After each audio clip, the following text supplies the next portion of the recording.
They've become really explosive. They've got as deep a group of wide receivers as I've probably seen anywhere from top to bottom. I mean, they got 6 to 7 to 8 guys playing at wide receiver that are really good players. George is one of the best teams in the country. Got a offense that can put up a lot of points. Their defense with Todd's really aggressive, seen through all the pressure and sacks they've got. Really good corners out there on the island. They're playing at a high level. They got, I think, the top defense in the league, and so very, very talented team at every position, front to back to front. I think the first misnomer there is that I don't want the game in Jacksonville. That's not a case for me. I look at it through, I love playing. That's one of my best memories ever as a player, being able to do that. I think the landscape of college football is such now. The landscape of college football is constantly changing.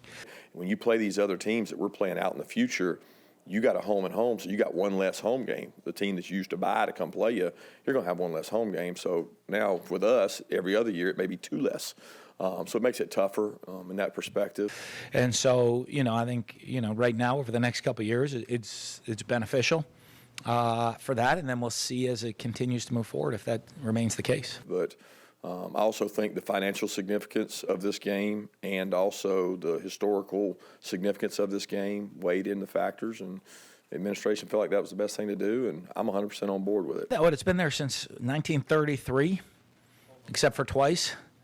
That's a long time. A lot of history involved in that, and I'm not always saying just because that's the best thing to do. Just because I'm never somebody that's always going to say, "Oh, that's just how we've always done it." So you don't think about it. But I do. I think it's a really unique scene for college football. There's not many games like this in the country, and so I think that part of it is pretty special. And I think it's pretty good. I think it'll be something that all the schools will continue to look. I don't know that it's a chess match every time you go against somebody, but it boils down a lot more to players than it does X's and O's. He always has a very physical football team. They believe and they have a commitment to the run game. They always seem like they have downhill, low center of gravity backs, very similar to what he has now. You look at some of the explosive plays. Our most explosive plays on the season have been in the run game. And that's kind of a tribute to staying balanced. So, we'll take it. If we hit some explosive runs, we'll take it.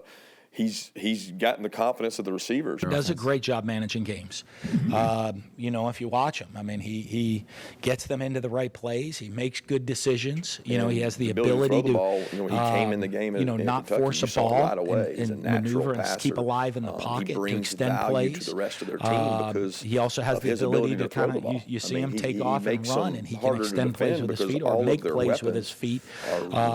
Doesn't force the ball down the field and makes good decisions, and he's pretty accurate, and he's an accurate passer, which he makes you defend that's what you want. He does a really good job to me of managing their offense and getting them in position to make plays.